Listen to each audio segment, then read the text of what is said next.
जाइबा, हे बाबू तू पिटा जाइबा।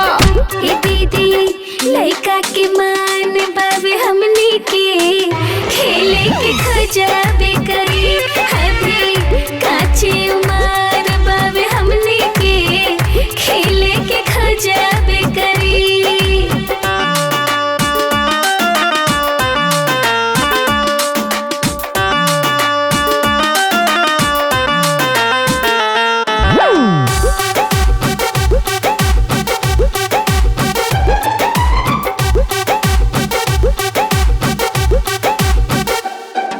सही से रहबा लोग ताते हब मिठाई, करबा लोग शरारत तो करब पिटाई। दीदी हमनी के खिलही के मान करे, नहीं जब जब बैठल हो पसार पारे।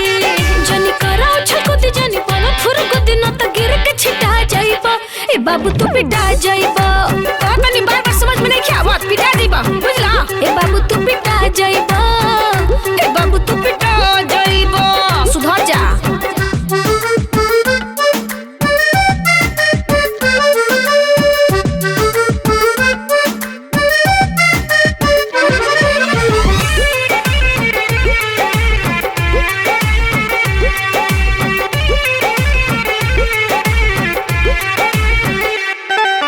दीदी के अपना जन कर तंग हो, शांति से बैठा न कर हुड़दंग हो।